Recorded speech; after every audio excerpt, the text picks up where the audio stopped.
Hello everyone, and welcome to my channel. Around the start of June, YouTuber Dollmotion announced a collaboration with all her Patreons. The theme was to make a doll that matches her Divus characters that she's been making the last few years. I was super excited to work on this collab. I've been following Dollmotion for a couple of years now and love her Divus series.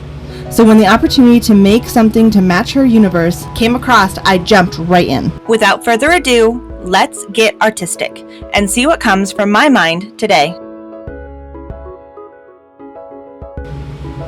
For those of you who don't know what the Divus series is, Dollmotion created a stop-motion series where she uses the dolls she makes as the characters and builds a huge story with all of them. The story revolves around a group of characters, some of which have special powers, as they unravel a mystery about godlike beings called the Divus.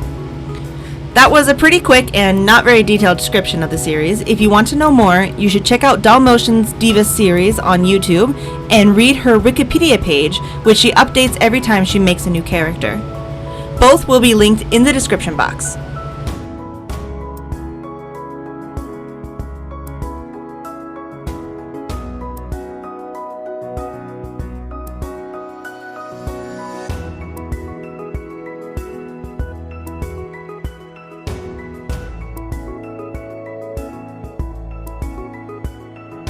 For my entry in the collaboration, I wanted to make something unique. I made a poodle moth. Poodle moths are these fluffy, cute little moths discovered in Venezuela. They're so cute and I love all the fluff and colors. The biggest rule of this collaboration was that it had to follow the rules of the Divus universe. So that means that they had to have pointy ears, claws, teeth, a beak if needed, wings if needed, bent legs, so we had to look up the anatomy of the animal. Also, they have to have a human underlip, and it needed to be as close to the animal as possible. So in order to make a humanoid version of the poodle moth, I knew she had to have an extra pair of arms. Moths are insects, and most insects have 6 legs.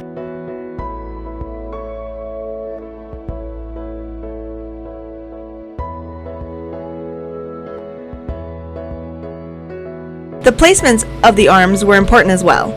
I placed the extra pair of arms just below the ribcage, which in this case acts as the thorax of the body.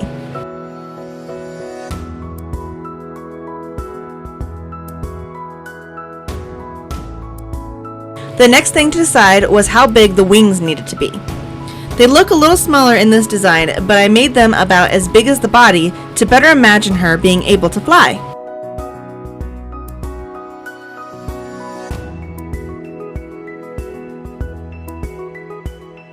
Another big feature I gave her, pun intended, was her eyes. Moths are known for their large, bulging eyes, and poodle moths are no exception. I made them cutely oversized with a bunch of fluffy eyelashes. And when I colored her, I gave her dark blue eyes to mimic the night.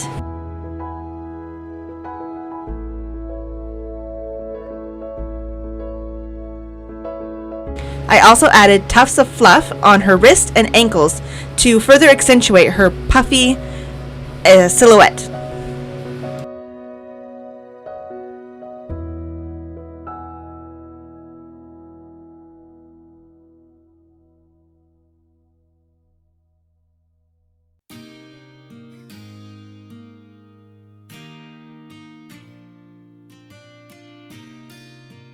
When it came to color, I knew her body needed to be white. The most common poodle moth found in nature is pure white, while rarer subspecies come in pink, yellow, and even red. I wanted to incorporate all of these colors, so using white as the body, I also gave her white and pink hair and used yellow and red for the clothes.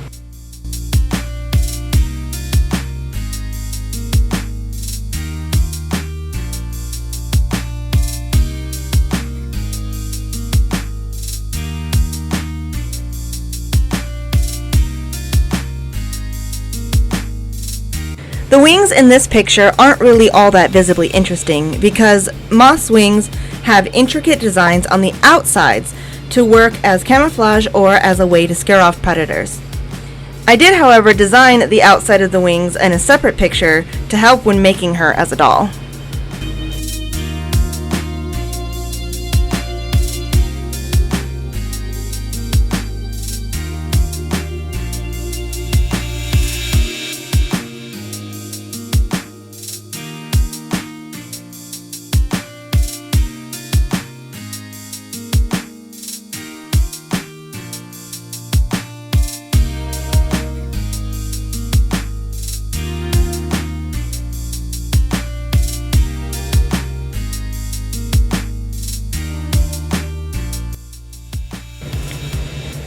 When making this character, I pictured her as a nightlife party kind of girl, like she's attracted to the lights of the dance floor.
The funnest part about designing this character was her big bright eyes and long wavy hair.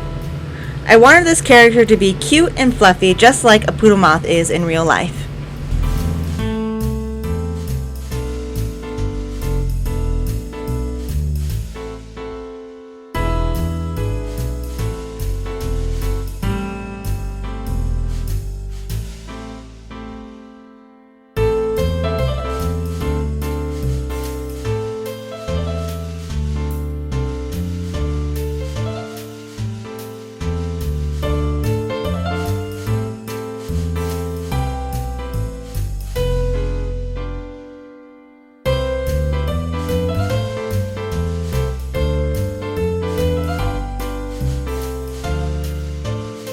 Now that I'm adding some finishing touches on her clothes, I'd like to say thank you to everyone watching. I love showcasing my artwork for everyone to see, and I really appreciate everyone's support.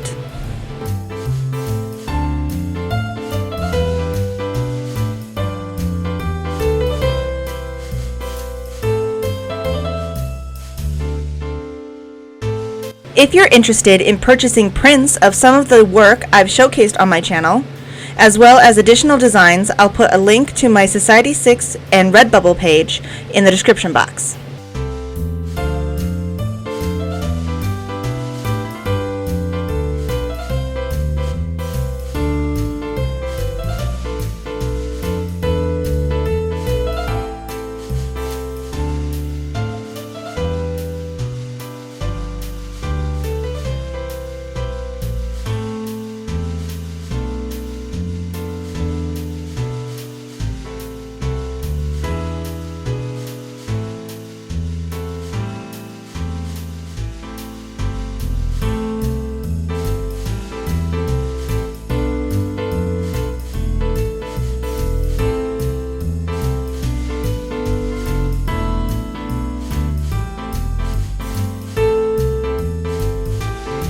After adding a glittery background and signing my name, she's finished. And I'd like to present to you Mori Anker, named after the classification name and the person who first photographed the Venezuelan poodle moth back in 2009. Next video, I'll show you how I turned this design into a doll. Thank you so much for watching, and I hope you enjoyed it. Don't forget to like, share, and subscribe. If you have any suggestions of future videos you want to see, leave them in the comments below. Thank you again, and I'll see you next time. Bye-bye!